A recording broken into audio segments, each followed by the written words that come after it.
ಓಂ ಶ್ರೀ ಗುರುಭ್ಯೋ ನಮಃ. ಶ್ರೀಮದ್ ಭಗವದ್ಗೀತಾ 5ನೇ ಅಧ್ಯಾಯ 13ನೆಯ ಶ್ಲೋಕ. ಸರ್ವಕರ್ಮಾಣಿ ಮನಸಾ ಸನ್ಯಸ್ಯಾಸ್ತೆ ಸುಖಂ ವಸಿ ನವದ್ವಾರೆ ಪುರೇ ದೇಹಿ ನೈವ ಕುರ್ವನ್ನ ಕಾರಯನ್. The self controlled Sankhya yogi, doing nothing himself and getting nothing done by others, rests happily in God, the embodiment of truth, knowledge and bliss, mentally relegating all actions to the mention of 9 gates, the body with 9 openings.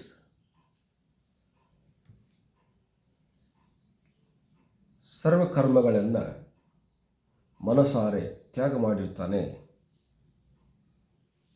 ಕರ್ಮಸನ್ಯಾಸ Yogi. ಸರ್ವಕರ್ಮಗಳನ್ನು ಮನಸ್ಸಿನಿಂದ ತ್ಯಾಗ ಮಾಡೋದು. ಕೇವಲ ನಾವು ಅನಿವಾರ್ಯ ಕಾರಣದಿಂದ ತ್ಯಾಗ ಮಾಡಿದರೆ ಅದು ತ್ಯಾಗ ಅಂತ ಹೇಳಿಕೊಳ್ಳೋದಿಲ್ಲ. ಮನಸಾರೆ ತ್ಯಾಗ ಮಾಡಿದರೆ ಅದು ತ್ಯಾಗವಾಗುತ್ತದೆ. ಮತ್ತು ನವದ್ವಾರಗಳು ಅಂತೇನ ಶರೀರದಲ್ಲಿ ಹೇಳಿಕೊಂಡು ಬಂದಾಗಿದೆ. ಈ ನವದ್ವಾರಗಳಿಂದಲೂ ಕೂಡ ಆತನು ಯಾವುದನ್ನು ನಾನು ಮಾಡುವುದಿಲ್ಲ ಅಂತ ತಿಳ್ಕೊಂಡಿರ್ತಾನೆ. 9 ದ್ವಾರಗಳುಳ್ಳಂಥ ಈ ಶರೀರದಲ್ಲಿ ಇರತಕ್ಕಂಥ ಕ್ರಿಯೆಗಳನ್ನಾಗಲಿ, ಕರ್ಮಗಳನ್ನಾಗಲಿ, ವ್ಯವಹಾರಗಳನ್ನಾಗಲಿ ಆತನು ಮನಸಾರೆ ತ್ಯಾಗ ಮಾಡಿರುತ್ತಾನೆ ಎಂದು ಅರ್ಥ. ನವದ್ವಾರೆ ಪುರೇ ಅಂತ ಈ ಶರೀರವನ್ನು ಕರೆಯಲಾಗಿದೆ. 9 ಶರೀರಗಳ 9 ರಂಧ್ರಗಳು ಉಳ್ಳಂಥ ಇದು ಶರೀರ. 9 ರಂಧ್ರಗಳು ಅಂತಂದರೆ ಮುಖ್ಯವಾಗಿರ್ತಕ್ಕಂಥ ಈ ರಂಧ್ರಗಳನ್ನು ಹೇಳಲಾಗಿದೆ. ಕಣ್ಣುಗಳು 2, ಕಿವಿಗಳು 2, ಮೂಗಿನಲ್ಲಿ 2, ಬಾಯಲ್ಲಿ 1, ಇನ್ನು ಮಲ ಮೂತ್ರ ವಿಸರ್ಜನೆ ಮಾಡ್ತಕ್ಕಂಥ ಇವು 2 ಸೇರಿ 9 ದ್ವಾರಗಳು ಎಂದು ಕರೆಯಲಾಗಿದೆ. ಈ ದ್ವಾರಗಳಲ್ಲಿ ನಿತ್ಯ ನಿರಂತರವಾಗಿ ಕ್ರಿಯೆಗಳು ನಿರಂತರವಾಗಿ ನಡೀತಾ ಇರುತ್ತವೆ. ಈ ದ್ವಾರಗಳಿಂದ ಒಳಗಡೆ ತಗೊಳ್ಳೋದು, ಹೊರಗಡೆ ಬಿಡೋದು ಅನ್ನುವಂಥ ಪ್ರಕ್ರಿಯೆ ಸತತವಾಗಿ ನಡೆಯುತ್ತದೆ. ಶರೀರ ಹುಟ್ಟಿದಾಗಿನಿಂದಲೂ ಕೂಡ ಈ ದ್ವಾರಗಳು ಸಂಚಾರವನ್ನು ಇಟ್ಟುಕೊಂಡಿದ್ದಾವೆ. ಇವುಗಳಲ್ಲಿ ಆಕಾಶ ಅನ್ನುವಂಥದ್ದು ತುಂಬಿಕೊಂಡು ಇವುಗಳ ಸಂಚಾರಕ್ಕೆ, ಇವುಗಳ ಕ್ರಿಯೆ ಕರ್ಮಗಳಿಗೆ ಅವಕಾಶವನ್ನು ಕೊಟ್ಟಿದೆ. ಹಾಗಾಗಿ ಇದನ್ನು ನವದ್ವಾರಗಳು ಎಂದು ಕರೆಯಲಾಗಿದೆ. ಇನ್ನು ಇದಕ್ಕೆ ಶಾಸ್ತ್ರೋಕ್ತವಾಗಿ ವೈಜ್ಞಾನಿಕವಾಗಿ ಹೇಳಬೇಕು ಅಂತಂದರೆ, ಎಷ್ಟು ರೋಮಗಳು ಶರೀರದಲ್ಲಿ ಉಂಟೋ ಅಷ್ಟು ರಂಧ್ರಗಳು ಈ ಶರೀರದಲ್ಲಿ ಉಂಟು ಎಂಬುದನ್ನು ನಾವು ಕೇಳಿದ್ದೇವೆ.